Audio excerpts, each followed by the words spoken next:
Rise and crime, everybody. I'm Rachel Souza. And I'm Michelle Chan. And now I can confidently say this is week 13. No, wait. Is it? I don't know. I feel like we should just stop trying. No, I will never stop trying. Because last week I said confidently that it was week whatever I said. And I was very wrong. But anyways. It's okay. We're back.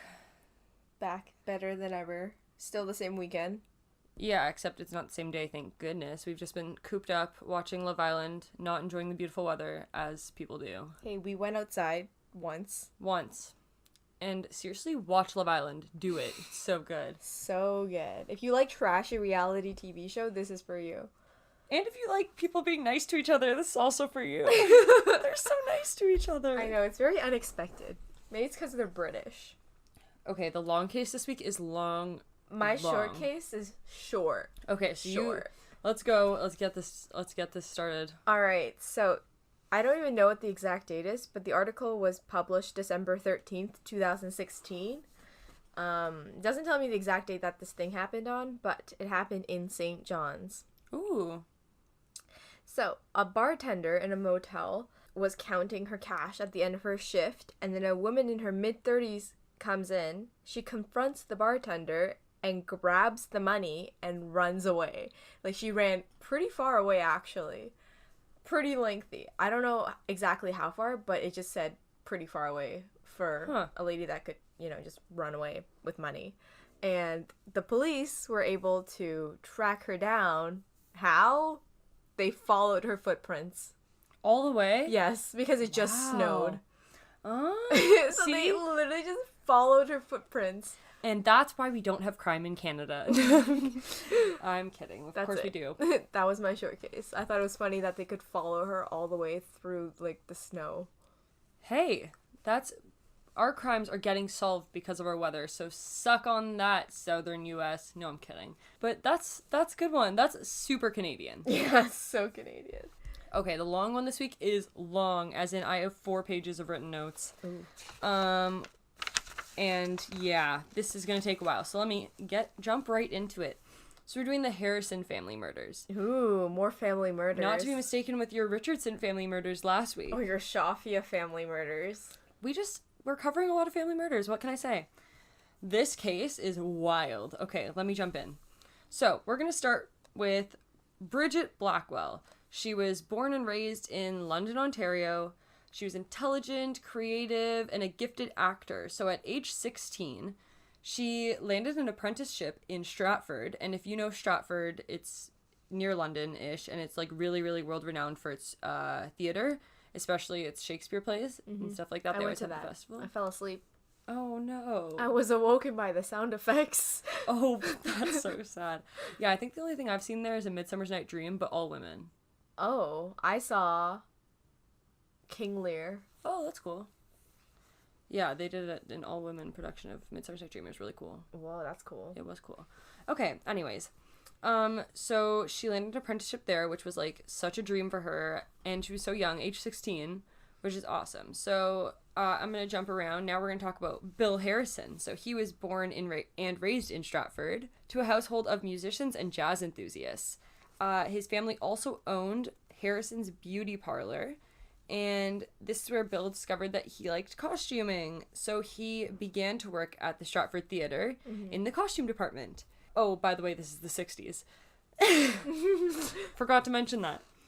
So he was 18 at the time, and she was 16, and they met at Stratford, and they began dating. Cute. But like I said, this is the 60s, and Bridget was a white woman, and Bill was a black man. So they faced a lot of racism, both subtly and right in their face. Oh. Which is horrible. But they loved each other so much that they just got through it. They fought together as a couple and eventually got married in 1969. Cute. So after that, Bill went into sales management, and Bridget went on to become a really, really, really successful educator. So she started as a teacher, then became a principal, then the superintendent, and then a special assistant to the Minister of Education. Wow. So she was crazy successful. Damn. thousands of people said that she influenced their career, and she was just like a super teacher. She was like crazy good at her job. So in 1973, so 4 years after getting married, they decided they wanted to start a family. But sadly, they discovered they couldn't naturally have kids. Oh. So they decided to adopt. And they adopted a 6-month-old baby named Caleb. So Caleb was a little troublemaker. He was always finding trouble, and he actually struggled a lot in school because he was being severely bullied for having Tourette syndrome. Oh.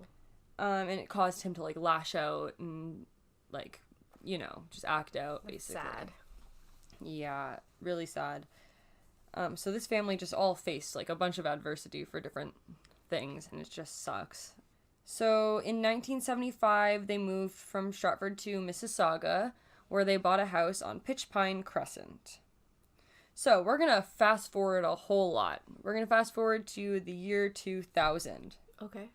I sounded like I was about to sing a Jonas Brothers I was just gonna say. We're in the year 2000. Okay. So Caleb is now 27.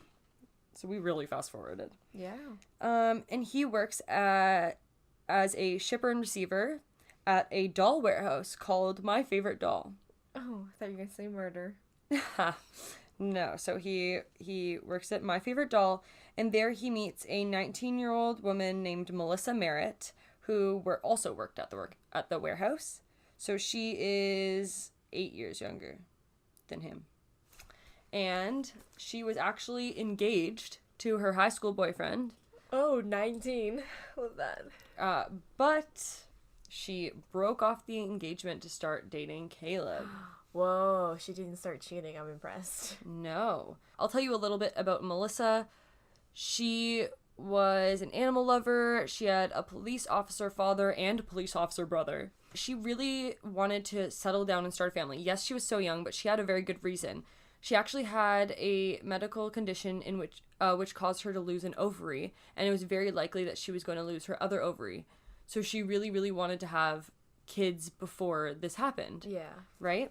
And Caleb was a lot older than her, so he was also ready to start a family, so they seemed to be like the perfect match. Mm-hmm. And Caleb also was very, very set on her having like a birth between them because he was adopted and he didn't know who his birth parents are. So he really wanted to have children where they were both involved in their lives. So they started trying to have a child 4 months into dating. Okay. Which is understandable for both their situations. Fast forward 3.5 years later, and now they're married with 2 kids. Oh. And living in Georgetown, which is near Halton Hills, Brampton area. Yeah. But unfortunately, their relationship was a little bit rocky. So money was very tight, and things just weren't getting done around the house, and Caleb began drinking a lot, and Melissa began lying a lot. So things were just not going very well. What did she lie about? She actually told her the whole family that she had ovarian cancer when she didn't. Why? It doesn't tell me why. It just says that was one of the things that she lied about. Who lies about having cancer? I don't know, because there was something wrong with her ovaries, as I said earlier, and she had to go in for an operation, and she told them after that it was because she had ovarian cancer, but it wasn't true. Did she tell Caleb that too? Yeah, but she admitted way later that she was lying. Oh, okay. So in 2005, Caleb was actually charged with domestic assault against Melissa, but he claimed it was self-defense, but nobody really knows what exactly happened, but this caused them to get divorced. Mm-hmm. So Caleb returned to the Mississauga home where he had to live with his parents. He was court mandated to live with his parents as a punishment for the assault, and Melissa remained in Georgetown.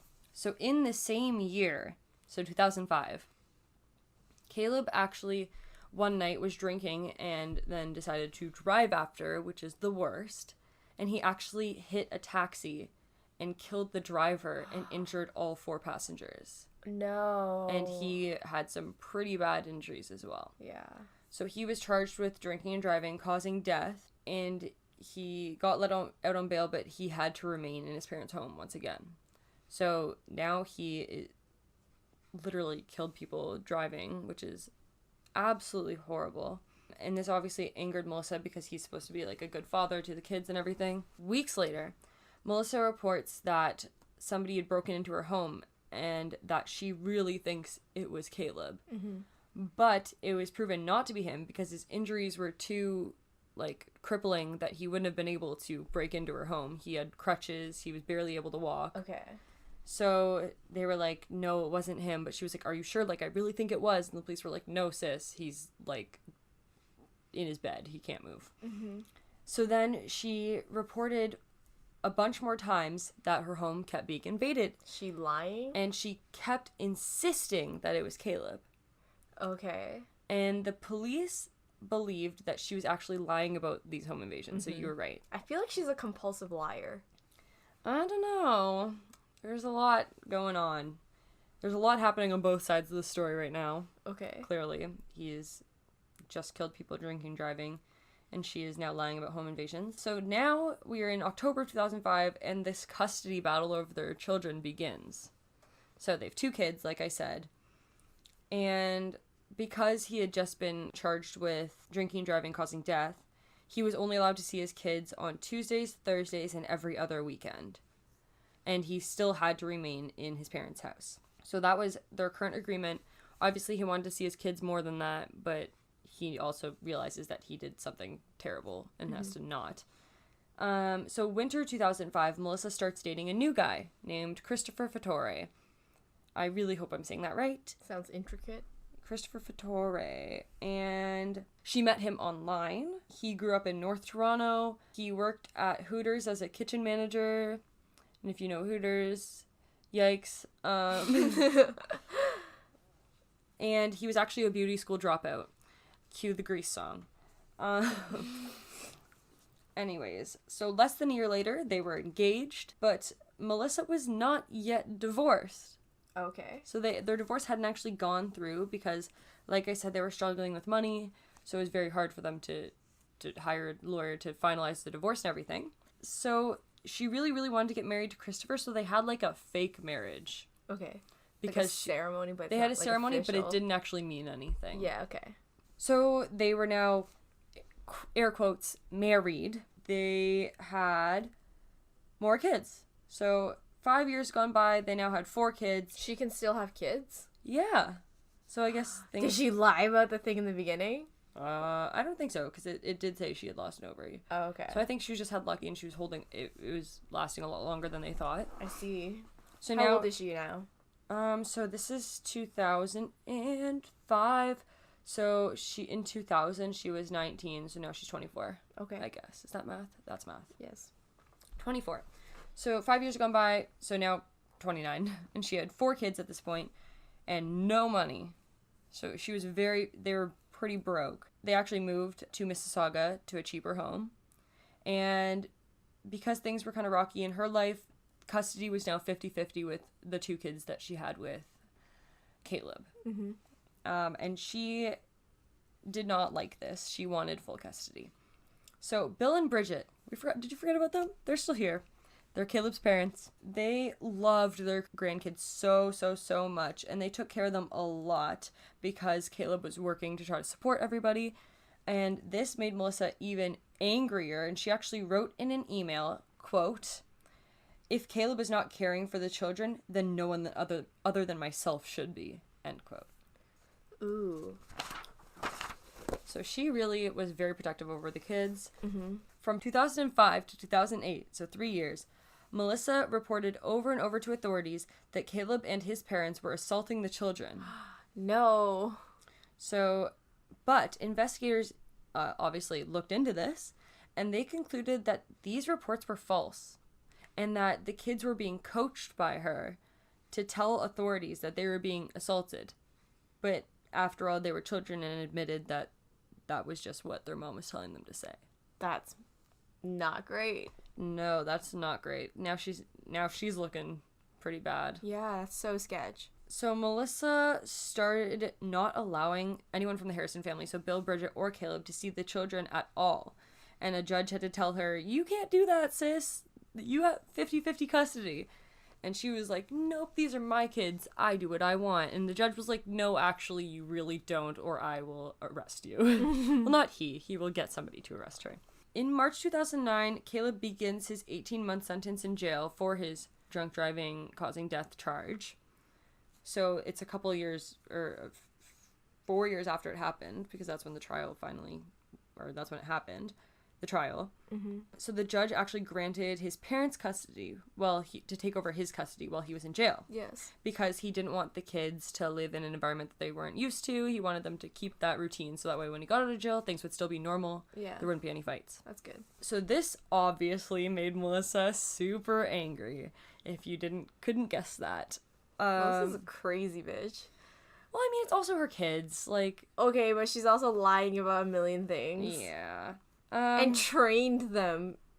And if you didn't think she was crazy, here you go. So Melissa one day went to Mississauga, picked up the kids, and hastily moved out of Mississauga. Oh, me Just too, like though. Left. Up and went. What? Okay. To where? You'll see. Okay. I'm gonna wait on that, because it's a big move. Mm-hmm. But yeah, so she up and left, and this was on April 16th. So also on April 16th, Bridget arrives home and can't find her husband anywhere, but his car was in the driveway, but all the lights in the house were off. So she found this kind of odd. So she searched the house, she went upstairs, basement, middle floor, she couldn't find him anywhere. She then noticed that the downstairs bathroom was locked. So she picked the lock, and don't think it's fancy. It's one of those bathroom locks where you probably put a coin into it, or like, you know. Mm-hmm. So she picks the lock, and there she finds her husband on the ground, not breathing. Oh no. Yeah. So obviously she quickly calls 911. Police arrive there and pronounce Bill Harrison dead. That's so sad. That's so sad. So they bring in a coroner and everything to investigate, and they find some weird stuff. At first, they don't understand why all the lights are out in the house if he was home. Mm-hmm. Like, that just didn't make any sense. And they found it weird that the bathroom was locked when he was home alone. Because, like, okay, well, I don't know. I don't lock. I do lock the bathroom when I'm home alone. So, I mean, Oh, I really? get that. I do. I never lock it when I'm home alone. I don't lock it, period. Oh, I lock it no matter what. I don't know why. Just habit, I guess. I lock it if I'm in someone else's home. I lock it in my own home. Just, why not? But yeah, so they found that weird, which I guess for most people that are not me is weird. And they found some red abrasions on his neck, but he was wearing a tight-ish necklace, so they thought it could be from that. And the coroner decides that his death is from natural causes. Okay. So in Canada, if you did not know this, the initial coroner report is not the same thing as an autopsy. An autopsy is done by a separate person called a forensic pathologist, so not a coroner.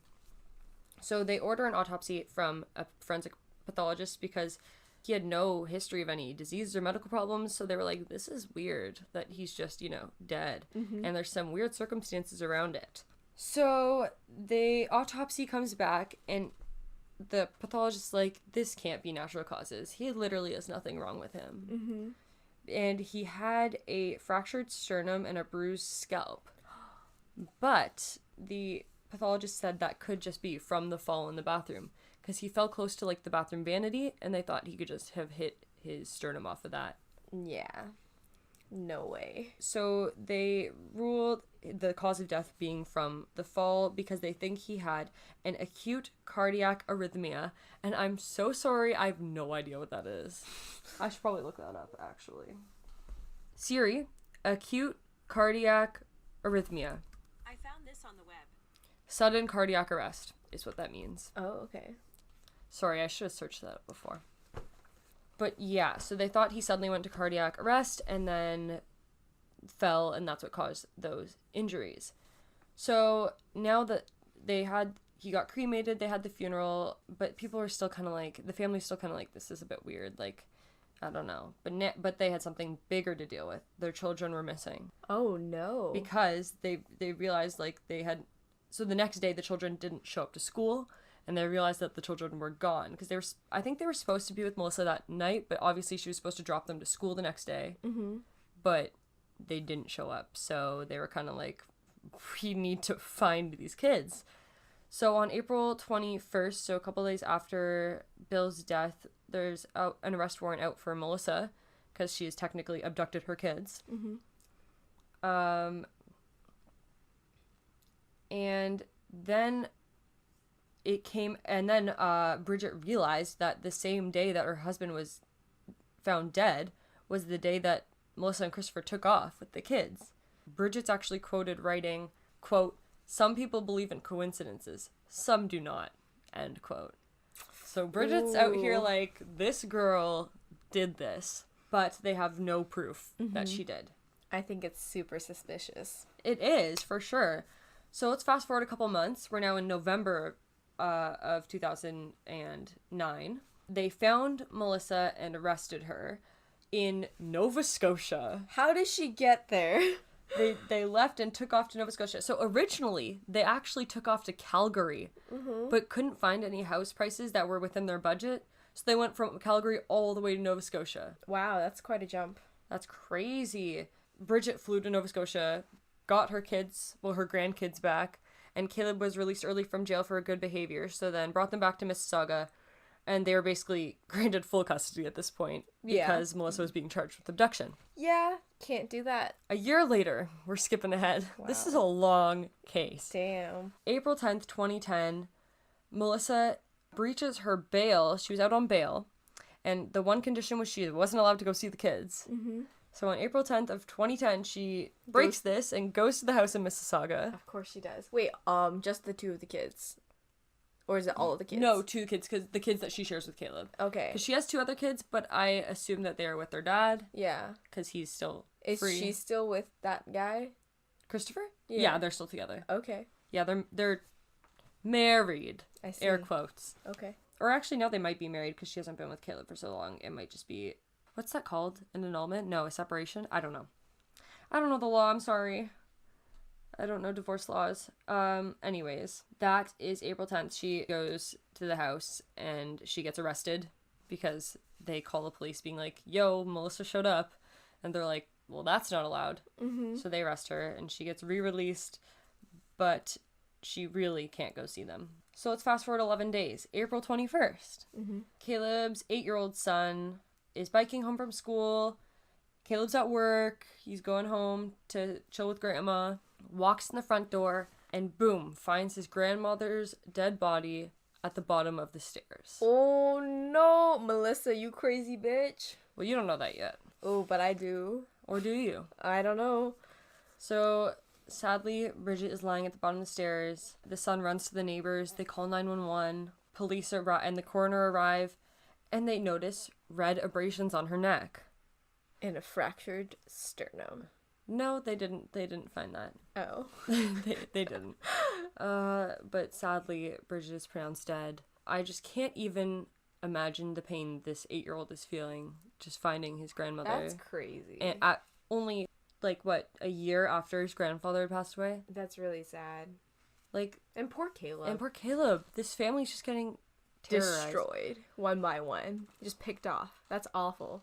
They order another autopsy, of course, because this is the second death in the same home in 2 years. And the report actually came back that the death could have been from strangulation. But it also could have been from a stairs fall. Because she was found at the bottom of the stairs. So they couldn't figure out which one it really was because there was evidence going towards both. But authorities did notice similarities between her death and her husband's. Caleb is noting to police that his mother's death came 1 day before Melissa's abduction hearing. But unfortunately, police focused on Caleb instead, even though he had a solid alibi. Why would Caleb kill his mother? Because he actually had a really rocky relationship with his mother towards the end there. Oh. So they thought maybe it was him, but he had a pretty solid alibi with lots of witnesses at work. Okay, that but he that was there. also does not make sense for, like, even if you have a rocky relationship, she's still taking care of your kid. Yeah. So here the police kind of did not do a 10 out of 10 job. Sorry, Peel Police. But they did no search warrants on Melissa or anybody. Okay. They took no DNA from the crime scene. What?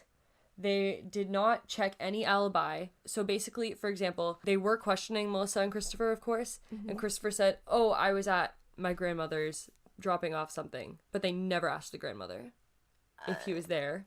Okay, if you think this is a homicide, why would you not take any DNA evidence?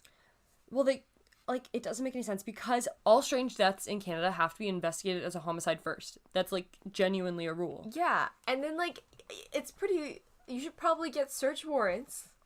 That was weird. They also did not check any cell phone records or anything like that, and they did not do any wiretaps or anything. Wow, they really did not do anything. Yeah, it kind of sucked. So the case literally just went cold. Oh, I wonder why. Because after their investigation, they said no foul play was involved in either of the deaths. Yeah, so that Shame sucks. on you, Peel Police. Yeah, that sucked. It really sucked. So obviously Caleb now has full custody of his kids, and he became a really, really devoted father. He just spent all his time with his kids and just, like, trying to be the best dad he could, especially because all three of them were facing so much, like, heartbreak. So they had to stick together as a family. So we're going to fast forward now another 3 years to August 23rd, 2013. A housekeeper was cleaning their house on Pine Pitch Crescent, the same house that they bought back in 1975, when she goes upstairs to find the master bedroom door closed, and she thought Caleb was just in there sleeping, so she just cleaned the house, but eventually needed to go talk to him to sort out, like, the fact that she was leaving. Enters and finds that he is dead in his bed. Strangulation marks. And the cause of death? Strangulation. Wow. So these, I actually can't stress enough, these poor kids. Yeah. These poor kids. That breaks my heart. That is so devastating. You have to live with that for the rest of your life now. 3 of their closest family members. Yeah. Like, that's crazy. Those kids did nothing to deserve this whatsoever. Caleb really did nothing to deserve this. Neither did his parents. Okay, wait. Question about Melissa. Is she still in Nova Scotia in jail? Or She's not in jail, Oh, okay. but she is in Nova Scotia, yeah. She's just in Nova Scotia. Yeah, she is in Nova Scotia. Okay. So, police come to investigate Caleb's death. They find the cause of death to be strangulation. So, right before his death, he actually had a new custody agreement with Melissa. So, she was actually seeing her kids every other week. How? She's in Nova Scotia. Because I don't really know. Oh, sorry. Did I miss something? Did she move back? Yes, they moved back Okay. for a bit. Yep. Yes, they did. My bad. I'm so sorry. Mm-hmm. I literally missed that line in my notes. So she was seeing her kids every other week, and things were actually really working out. But there was a change in the relationship. I think they got into a fight, and Caleb decided to go back to their old custody agreement, which was Melissa sees the kids every second weekend. Mm-hmm. So Melissa was obviously pissed about this. And the day Caleb was killed was actually the night before the custody would change back to the agreement that Melissa hated. Wow. It's almost... How some believe in coincidences, I was just gonna some quote that. don't. Oh, no. Melissa. So 2 weeks after Caleb's death, Melissa, this cold stone bitch, files for full custody of her kids and is granted it. Wow. And they all moved back to Nova Scotia. Wow, she's killed 3 people.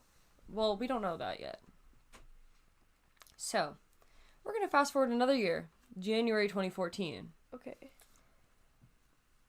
Police show up to Melissa and Christopher's house in Nova Scotia, and finally, they're arrested for the murders of Caleb and Bridget, but not Bill. Oh. Because, so, after Caleb's death, police were like, yo, we need to take another look at this. This is the 3rd death in this house. They all have abrasions on their neck. Like, we should probably take a look. So they do another report on Bridget. They do a full report on Caleb, but they realize that Bill has been cremated. They can't do another report on him. Oh, no. So they really couldn't look back into the evidence on his death. So that's why It was enough. Just those 2. I see. So that same night that they were arrested, after a 13-hour interview, Chris actually confesses to the murders of Bridget and Caleb and says that his wife, air quotes, I don't know if they're married or not, I'm sorry, has nothing to do with it. Oh. He said that it was totally him, that he told her that he did it after he did it, but she had no say in it and that he did it because he wanted Her to be happy. her to be happy. But not so fast, Christopher. The police are finally doing a thorough, good investigation, and they really did do a good job. They put Was them it in a room Peel? together. I don't know. Or was it Nova Scotia? I'm not sure, actually. I think, Italy County, Nova Scotia, I guess. Oh, good. So they put them in a room together, good old Christopher and Melissa, and they say, okay, we'll be back. We're just going to go do some investigating. And they're in a police station, so I don't know what. I think they're just idiots. They start talking in this room, thinking that police just left them there. Like, obviously they were recording the conversation. Oh my god. So police catch him saying, don't worry, I'm taking the fall for you. You're just going to be an accessory to murder after the fact. Like, basically my just God. being like, I got it. I got this for you, sis. Don't worry, Yeah. you're going to have your kids. And so police hear this, and obviously they figure out that she is not just an accessory to it. And an interesting quote from Christopher's parents, who spoke to police, being like, it couldn't be just Christopher. That bitch is Carla Homolka, basically. Like, they referenced that. So they knew what the heck was going on. So police started looking back into their laptop search history. And I actually have some quotes of searches that they made. Oh, this is fun. Ready? Yeah. The searches include, what if a grandparent has legal custody and they die? Or, how long does it take to die from choking? Or, how long does it take for a person being strangled to pass out? Or, here's a really good one. Really, just a great one. Easy ways to kill and get away with it. Did they at least do this in incognito mode? Like, honestly, big idiot move. I feel like Google should alert somebody if there's just a series of those searches. I don't know. That could be a whole privacy argument. That could and be stuff. another issue. But, like, no, if you search up certain things, you'll get Like, I mean, they're monitoring blacklisted. bomb threats and stuff. Yeah, I guess. exactly. Like that. Because that's, like, a national security issue. Well, they did all those searches, and But it shouldn't just be, like, they're monitoring you. It should just be, like, an algorithm that detects it. yeah. So they also wiretapped them, and recorded a conversation that Melissa and Christopher had in an airport. And in that airport conversation, Christopher actually mentioned Bill. And that was the first time that Bill was mentioned between them or anything.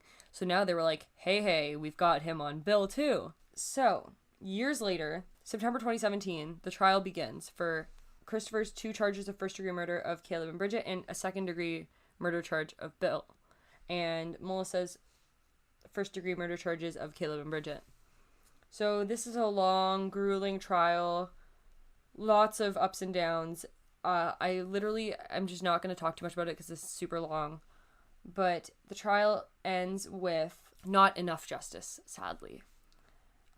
Chris is indicted for first-degree murder of Caleb and Bridget, so he does get charged for those, but gets not guilty for the Bill murder.